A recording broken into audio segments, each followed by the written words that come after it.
The Legend of Zelda Tears of the Kingdom has a lot of things to do, from side quests to main quests to basically doing things out of order. Since this is an open world game, you can basically do anything. However, one of the things that is part of the main quest is none other than the Geoglyphs, or basically this game's memories. Memories returned from Breath of the Wild, and with this one you can basically do this out of order and all, and in this video I'm going to be teaching you on how you can find and guiding you on how you can find every single geoglyph and memory in The Legend of Zelda Tears of the Kingdom. However, I kind of want to mention this right now. I kind of want to give a brief disclaimer before I even start guiding you on how you can find these geoglyphs, is that unlike in Breath of the Wild, where you can basically do this out of order and you would kind of understand the story, if you really are interested in the story in Tears of the Kingdom, I recommend doing this in exact order. It may not be fun, but if you want to try to find a way to understand the story, then doing these in order can pretty much help you out and keep you a little bit engaged and all. So just kind of want to mention this whatsoever. And by the way, some of these memories I'll mention is that they're labeled in some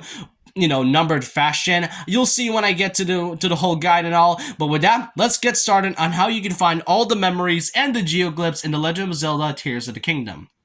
The first thing you want to do is that when you head over to Rito Village, you'll stop at a new stable known as New Serene Stable. There you'll find Impa. There, Impa is now the retired head Sheikah, and currently she is trying to find something that is suddenly in the surface of Hyrule. These known as the Geoglyphs, which suddenly appeared right after Hyrule Castle risen up. There you'll start out the new quest, Impa and the Geoglyphs. All you have to do is that there is a balloon next to her, and all you have to do is pretty much use your Ultra Hand ability, and once doing that, you'll pretty much talk with her, and there she'll spot something near the Geoglyph. Once she spotted that, just head over down there, and there you'll find yourself a puddle of water. This is where you can activate the memories, and this is kind of an odd thing to mention, but the first memory that you are given is that this is labeled as memory number 3. Yeah, I know, it can be a little bit confusing, but trust me on this and just keep up with it. After you get the memory with this one, you'll then head over to the Forgotten Temple, one of the areas you can find in Breath of the Wild, where Impa tells you to head over there,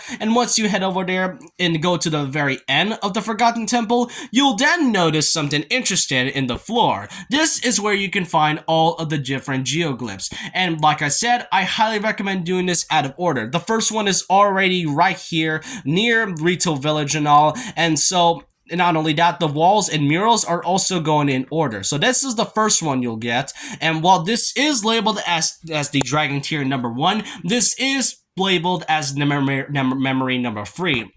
So how can you get the first two? The first memory is actually I've already covered during the Master Sword video. So if you want to go check it out, I can leave it in the link in the description down below. And then for the second one, you automatically get it as in the very start of the game when you go off against Ganondorf in the beginning of Tears of the Kingdom. So that's already been covered. So basically this first tier is labeled number 3. So where are the other ones?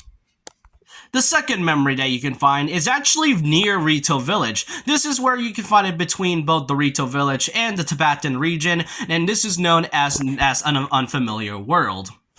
The next memory, being memory number 3, is between both the Elden region and the Lanera region near the springs. The fourth memory is in the Faron region, pretty much between central Hyrule and the mix of Necluda. The fifth memory, you'll pretty much have to go through the Gerudo Highlands, where you'll basically see a mountainside, and this is where you'll get your 5th memory. The 6th memory is actually above the 5th memory. All you pretty much have to do is just climb up there and then head over to the upper part of the Gerudo Highlands, and this is where you'll find your 6th memory. The 7th one is actually very, very in the right corner, where it's near Lurelin Village, which, by the way, Lurelin Village is like a whole nother side quest that you can do, but it's a pretty fun thing to do once you head over there. And this is where you'll find the 7th memory. Then there's the 8th memory. This is where you'll first find the 2nd memory, and it's actually all the way to the very top of the Tibetan region, just right about here. Okay, now this is kind of okay. This is where things get a little bit out of order, where you'll pretty much have to do the main story in order to find out what it's exactly going on with this whole memory thing. So this is where you'll be, where after you get that 8th memory, and this is like I said, you'll just have to do the main story in order to obtain this one. And the real question is it really part of the main story? Is it like anything major at all? I'm just gonna say not really. It's not exactly part of the main story. You'll pretty much just gain it if you want to do the main quest and all. But like I said, if you really want to do this in order, you'll pretty much have to either stop by this one, or you're just gonna have to do is stop by this one and then do the main quest, or just go in out of order and just skip that and then do the main quest. Whatever. I like Tears of the Kingdom is an open world, so you can basically do whatever you want. But as I said many times in this video, just do it in order and all. Now, next up is the ninth memory, where this is actually near the Lanayru Great Springs, just right near here between Lanayru and the Zora domain. And next is the 10th memory, which is all the way between both the Gerudo Highland and the Faron region, where you'll find the 10th memory, A King's Duty.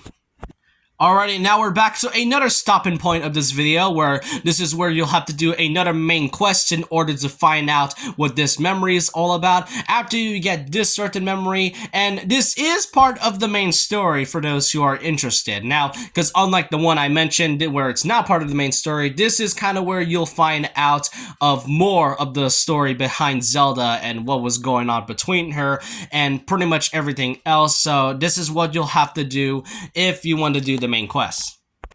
And then for this last memory, now this is the last memory you'll be getting before you'll get yourself a new memory, kind of like what happened with Breath of the Wild. So the last memory right here is between both the woods where the Korak Forest and the Elden Volcano, where you'll find a geoglyph that is shaped of a Master Sword. There you'll have to fly all the way over there, and once you gain the memory, a new memory will be unlocked all the way in this area. But first off, we're now back to another stop. This is the last memory you'll pretty much have to get through the main quest and all. So this is right here. This is technically part of the main story in some way, since like I mentioned before, the first one when that's between the 8th and the 9th one. This one doesn't really kind of tell us anything, but with these two, yeah, definitely do the main quest. That's all.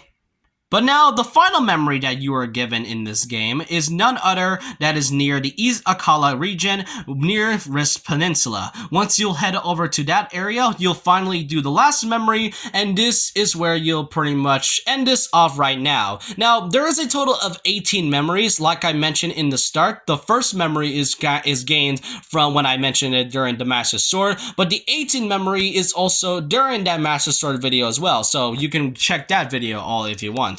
So that's pretty much about it with the geoglyphs. I hope you all enjoyed this video. I hope you all enjoy on how you can find the geoglyphs pretty easily now, and hope you are more engaged with the story, because Tears of the Kingdom is really fun. I really love this game a lot. There's just so much to do in this one.